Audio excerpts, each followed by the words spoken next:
সঞ্চয় করলে পানির দ্রব্য ভিটামিন বি-সি এর সঞ্চয় করে থাকে, লিপিডের সঞ্চয় সহ আরো বিস্তারিত আমরা আলোচনা করতে যাচ্ছি। সঞ্চয়ের দ্রব্য ও বহিকামূলক এবং বহিকার কিন্তু অনেকগুলো পার্ট রয়েছে, আমরা এখন সেগুলো নিয়ে আলোচনা করতে যাচ্ছি।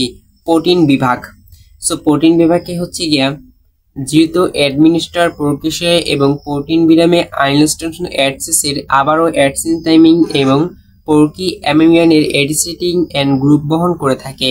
অন্যান্য জৈব অ্যাসিডের স্থানান্তর ইউরিয়া এবং অন্যান্য হেলিপোর্ট এবং পটাশিয়ামের আইমানটাই এবং অ্যাথলিনে সঞ্চালিত হয়ে থাকে। এক্ষেত্রে আইমান এবং নাইট্রোজেনের সঙ্গে ইউরিয়াপের সঙ্গে অনেক ধরনের ঘটনা ঘটতে দেখা গিয়েছে। রক্ত প্রোটিন তৈরি। অ্যালবুমিন, গ্লোবিয়ান ইত্যাদি প্রোটিনের যকৃত ও খাবার থেকে প্রাপ্ত প্রোটিনের অ্যামিনো অ্যাসিডের যোগ্যতা সম্পূর্ণ পাওয়া যায়। রক্ত জমাট বাঁধার উপাদানে কৃষ্ণকত্ব ও রক্ত জমাটের ব্লক ক্লটিং বাধা উপাদানসমূহ যেমন ফাইব্রিন সহ অপথিমিন উপাদান হয়। চর্বি সহ অপ্রোটিকিন, চার্বাই এবং আরো অনেক কিছু তৈরি হয়ে থাকে।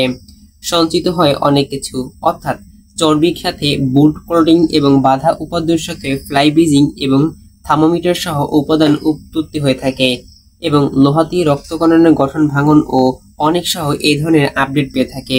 বন্ধুরা, আজকের ভিডিওটি কেমন লেগেছে? এছাড়াও কিন্তু 120 দিনে জীবনকালিক লোহের ঘটনা সহ আমরা আরো সামনে আপডেট আনতে যাচ্ছি।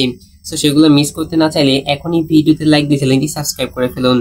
দেখা হচ্ছে আপনাদের সাথে খুব দ্রুত নতুন কোনো আপডেট ভিডিও নিয়ে। ততক্ষণ সবাই ভালো থাকবেন, সুস্থ থাকবেন এবং অবশ্যই নিজেদের খেয়াল রাখবেন এবং নিজেদের চারপাশ পরিষ্কার রাখার চেষ্টা করবেন। ধন্যবাদ সকলকে আজকের ভিডিওটা সম্পূর্ণ মনোযোগ সহকারে দেখার জন্য। খুব শীঘ্রই দেখা হচ্ছে নতুন কোনো আপডেট ভিডিও নিয়ে। ততক্ষণ সবাই ভালো থাকবেন, সুস্থ থাকবেন। আল্লাহ হাফেজ, আসসালামু আলাইকুম।